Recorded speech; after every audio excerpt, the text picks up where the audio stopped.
Hello everyone, welcome to my channel Sonali and October girl. ভিডিওটা শেষ অবধি দেখার অনুরোধ নিয়ে আজকের ব্লগ এখান থেকে শুরু করছি। তার সাথে জানাই সকলকে শুভ ষষ্ঠীর অনেক অনেক অনেক শুভেচ্ছা। আর কালকে তো চলেই এসেছিলাম এই বাড়িতে, আর আজকে মনু আসবে, দাদাভাইয়ের আজকে ছুটি আছে। আর আজকে হচ্ছে আমাদের ফ্রাইড রাইস, চিলি চিকেন। সন্ধ্যেবেলা ইচ্ছা আছে কাছাকাছি ঠাকুরগুলো ঘুরতে নিয়ে যাওয়া, মাকে পাবলোকে। আর তার সাথে সাথে তোমাদের সাথেও ব্লগটা আজকে শেয়ার করছি। তো চলো, অনেক বেলা থেকে আজকে ব্লগ শুরু করলাম, প্রায় এখন 10:30 বেজে গেছে। আমাদের জলখাবার টাবার সমস্ত কিছু হয়ে গেছে। তো চলো দেখতে থাকো ব্লগটা, আশা করি তোমাদের ভালো লাগবে। আর তার সাথে পাবলোর নতুন জামা, চলো ওকে মা স্নান করাতে নিয়ে গেছে। দেখো কাটাকুটি করছি। এখানে চিলি চিকেনের জন্য আমি ক্যাপসিকাম আর পেঁয়াজ কেটে রেখে দিয়েছি। আর এখানে চিকেনের পিসগুলোকে আমি আরেকটু ছোটো ছোটো করবো, চিলি চিকেনের পিস যেরকম, এইগুলো একটু বাদ দাও, কারণ সবজির কাটা ছাটা সব এখানে আছে, রাখো। আর পাবলোর এখানে চিকেন স্টু রেডি। ফ্রাইড রাইসটা তো আমাদেরটাই খাবে, আর ওর জন্য চিকেন স্টু হচ্ছে। হ্যাঁ হ্যাঁ, পাম্প বন্ধ করার জন্য বলছে। পিসগুলো বটি ছাড়া কাটা জাস্ট ইম্পসিবল, তো আমি এখন বটি দিয়ে পিসগুলোকে কাটবো। ছুরি দিয়ে না এগুলো কাটা যায় না, তাই জন্য ভাবলাম। আর চিলি চিকেনের পিস একটু ছোটো ছোটো করে না করলে ভাল লাগবে না।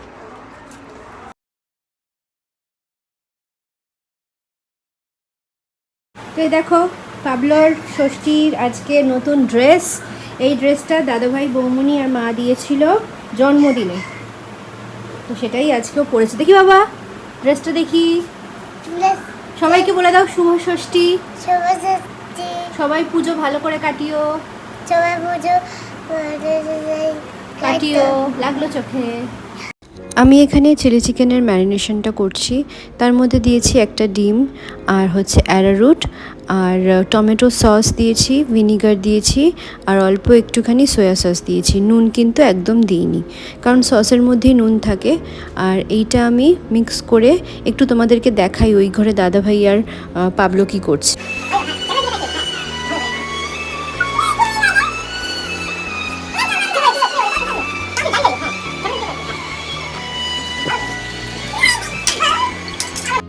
যেরকমটা তোমরা দেখছো, দাদাভাই ফোনে একটা মিউজিক চালিয়ে দিয়েছে কৃষ্ণের বাঁশির, আর এখানে পাবলোকে অ্যাক্টিং করতে বলছে যে বাঁশিটা যেন তুমি বাজাচ্ছ। আর আমি ওই ভিডিওটা একটু ফাস্ট ফরওয়ার্ড করলাম এই কারণে, যাতে কপিরাইট আমাকে না খেতে হয়। আর তাছাড়া মিউজিকটা শুনে তোমরা আশা করি সবাই জেনে গেছো যে কোন মিউজিকটার কথা আমি বলছি। তোমার কড়াইয়ে তেল এদিকে গরম হয়ে গেছে, এবার আমি চিকেন পকোড়াগুলো ভেজে নেব। এই ভাজতেই যা একটু সময় লাগে, তাছাড়া চিলি চিকেন করতে তো সেরকম কোনো সময়ই লাগে না, কাটাকুটি সমস্ত কিছু রেডি থাকলে। আর এইটা আমি ভাজি হচ্ছে এই যে গাজর আর একটুখানি বিনস নিয়ে নিয়েছি, তার সাথে সাথে একটু চিকেন কুচি নিয়ে নিয়েছি। এটা আমি করছি ফ্রাইড রাইসের জন্য। আর এখানে দেখো আমার অলরেডি চিলি চিকেনের রেসিপি একদম রেডি হয়ে গেছে। তোমরা রেসিপি দেখতে চাইলে আমার চ্যানেলে ভিডিও দেওয়া আছে, সেটা দেখে নিও। আর এখানে দেখো চিলি চিকেন আমার একদম রেডি হয়ে গেছে। আর আমি ফ্রাইড রাইসের মধ্যেও অল্প একটু ভিনিগার আর সয়া সস দিয়েছি, যাতে একটু চাইনিজ ফ্লেভার আসে। তো এরপর রান্নাবান্না হয়ে গেছে, এবার আমি একটু ছাদে এসেছি জামা কাপড় মেলতে। অনেক দিন পর ছাদে এলাম। আর এখানে তোমাদেরকে দেখাই ছাদের গাছগুলো। এখানে দেখো, এখানে কুমড়ো গাছটা কত বড় হয়ে গেছে। মা বলল আরও বড় হয়েছিল, মারা কেটে নিয়েছে অনেকটা। যাই হোক, বেশ বড় হচ্ছে। তার সাথে সাথে মানি প্ল্যান্টটা দেখো, মানি প্ল্যান্টটাও বাড়তে শুরু করেছে। আর এখানে মা উচ্ছে গাছ লাগিয়েছে। আসলে যতবারই উচ্ছে গাছগুলো বীজটা মা পুঁততো দানাগুলো, অমনি কাঠবেড়ালি এসে খেয়ে নিত, ওই জন্য লুকিয়ে রেখেছে বড় বড় গাছের মধ্যিখানে। আর আকাশটা জাস্ট দেখো কেমন লাগছে, আমাকে কমেন্টে জানিও। পুরো মনে হচ্ছে না পেঁজা তুলো আকাশে ভেসে বেড়াচ্ছে, মানে জাস্ট দুর্দান্ত লাগছে। মেঘের মধ্যিখান থেকে সূর্যের আলোর ছটা খুব ভাল লাগছে দেখতে, পুরো শরৎকালের আকাশ। ফাইনালি আমাদের গেস্ট অনেক লেট করে এসছে, এই যে শুভ ষষ্ঠী কি সুন্দর লাগছে। আর হচ্ছে পাবলোকে ঘুম পাড়িয়ে দিয়েছি। এখন ছোটো মামি একটা প্রিপারেশন পাঠিয়েছে, যদিও আমি এখন একটু টেস্ট করলাম। তো এই যে ডিম ভাপা করেছে, খুবই ভালো হয়েছে টেস্টটা। আর এইটা দেখো, এটা আমি একটু চাইনিজ টাইপের ফ্রাইড রাইসটা করেছি। স্যালাড কেটে রেখেছে, এটা পাবলোর লেফট ওভার। আর চিলি চিকেনটা, আচ্ছা মা এখন প্লেটটা খাবারটা বেড়ে তারপর দেখাচ্ছি। বিকালে প্ল্যান আছে যে ঠাকুর দেখতে যাওয়ার।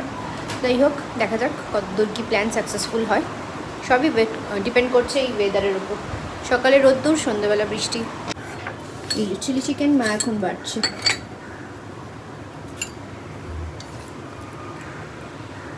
দেখতে ভালো হয়েছে, খেতে কেমন হবে ভগবান জানে। আর এখানে দেখতেই পাচ্ছ আমার মায়ের, দাদা ভাইয়ের আর বনুর খাবার একদম বেড়ে রেখে দিয়েছি। তো চলো এবার খাওয়া দাওয়া করি। ভালো হয়েছে মানে খেয়ে দেখ আগে।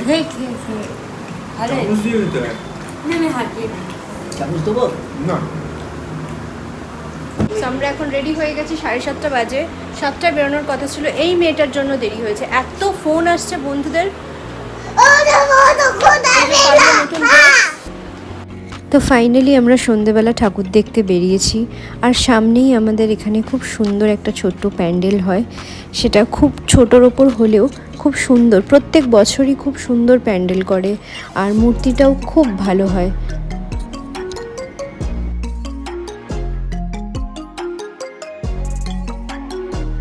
তো এরপর আমরা চলে এসেছি ত্রিকোণ পার্কে। ত্রিকোণ পার্কের লাইনের ব্যবস্থা, ম্যানেজমেন্ট খুব বাজে ছিল, কারণ অতটা ভিড়ই হয়নি। এরা ইচ্ছা করে করে ভিড় বাড়াচ্ছিল। 2টো লাইন এইটুকুনি রাস্তার মধ্যে 2টো দড়ি ফেলেছে। বাট প্যান্ডেলটা খুব ভালো হয়েছিল। আর কিছু লোক ভীষণ ধাক্কাধাক্কি করছিল যে তারা আগে ঢুকবে করে, যেরকম হয় আর কি। তো যাই হোক, প্যান্ডেলটা দেখে আমরা খুব স্যাটিসফাইড, খুবই ভালো হয়েছে। বাট ম্যানেজমেন্ট খুব বাজে, ভীষণ বাজে। কারণ এটা যদি দড়ি সিস্টেম না করে যদি এমনি খোলা রাখতো, মানুষ আরামসে গিয়ে ঘুরে দেখে চলে আসতো। আর প্যান্ডেলের ভেতর ঢুকে গিয়ে এখন তো সবাই একটু আধটু ভিডিও করবে, ছবি তুলবে। আর এখানে মানে যারা আর কি সিকিউরিটিতে ছিল, তারা মানে ভলেন্টিয়ার যারা, তারা এমন বিহেভ করছে যেন আমরা হচ্ছি অচ্ছুত। আমাদের জন্যই তো প্যান্ডেলগুলো করা, আমরা যদি একটু ভালো মতো না দেখি, যদি দূর দূর করে তাড়িয়ে দেয় প্যান্ডেল থেকে, তাহলে হয় সেটা? তো যাই হোক, এই যে দেখতে পাচ্ছ কি সুন্দর মডার্ন এখানে দুর্গা ঠাকুর করেছে। মানে একদম সাবেকি যে প্রতিমা হয় তার থেকে একদম ডিফারেন্ট। আর খুব সুন্দর। এরা প্রত্যেক বছর কিন্তু প্যান্ডেলটা খুবই সুন্দর করে, কিন্তু ম্যানেজমেন্ট খুব বাজে। তারপর আমরা বেরিয়ে ত্রিকোণ পার্কের সামনে এই যে ফুচকাওয়ালা, ক্যাঙ্গারু কিডসের সামনে যে ফুচকাওয়ালাটা, সেখান থেকে আমরা একটু ফুচকা খেয়ে নিচ্ছি। এরপর আমরা চলে এসেছি চতুষ্কোণ পার্ক, যেটা আমাদের বাড়ির সামনে, মানে ত্রিকোণ পার্ক থেকে জাস্ট একটুখানি 5 মিনিট হাঁটলেই এখানে সামনে। এরাও প্রত্যেক বছর সেম প্যান্ডেল করে। আমার আগের বছরের ব্লগ যারা দেখেছো তারা জানো, এরা প্রত্যেক বছর সেম প্যান্ডেল করে। বাট প্রতিমাটা খুব ভালো করে। যেহেতু দুর্গা ঠাকুর, প্রতিমা বা প্যান্ডেল নিয়ে তো কোনো ম্যাটার করে না, আমরা হচ্ছে মা দুর্গাকে দেখতে এসেছি, সেটাই হচ্ছে আসল। নতুন জামা কাপড় পরে, সুন্দর সুন্দর আলো, সুন্দর সুন্দর মায়ের প্রতিমা, এইসব দেখবো, এইসবই তো মজা। তার মধ্যে আমার ছেলের ফেভারিট জিনিস ঢাক। এ তো তোমরা সবাই জানো, পাবলোকে মোটামুটি যারা চেনো তারা সবাই জানো যে আমার ছেলে কতটা ঢাক প্রেমী। মানে যেখানে যেই প্যান্ডেলে ঢাক দেখেছে সেখানেই ঢাক বাজাতে শুরু করেছে। শুধুমাত্র আমি সাউন্ডটা দিতে পারছি না, কারণ এখানে গান চলছিল।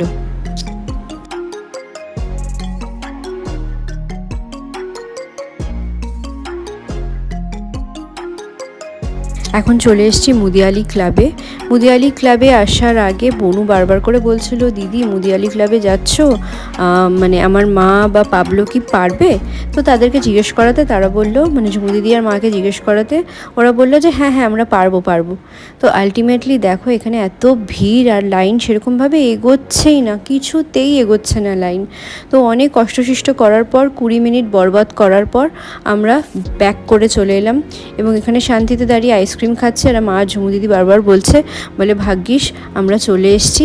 দেখো প্রথমেই কিন্তু আমি জিজ্ঞেস করে নিয়েছিলাম যাবে কি যাবে না, তখন কিন্তু হ্যাঁ হ্যাঁ বলছিল। তা যাই হোক, আমরা এখানে খুব আনন্দ সহকারে আইসক্রিম খেলাম। তারপর ফিরে আসার সময় আরেকটা এরকম দুর্গা প্রতিমা। ফাইনালি 10টা বাজে, আর আমরা এখন সবাই বাড়ি ঢুকলাম, আর সবাই এক্সস্টেড।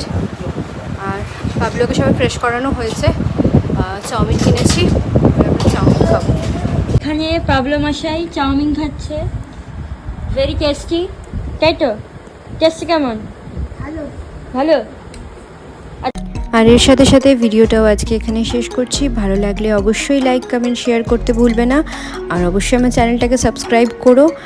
এরপর দেখা হচ্ছে আরও একটা পুজোর ব্লগ নিয়ে। এখন পুজোর ব্লগ কিছুদিন চলতেই থাকবে, তো মিস করো না। আর অবশ্যই নেক্সট ব্লগটা দেখো। টাটা।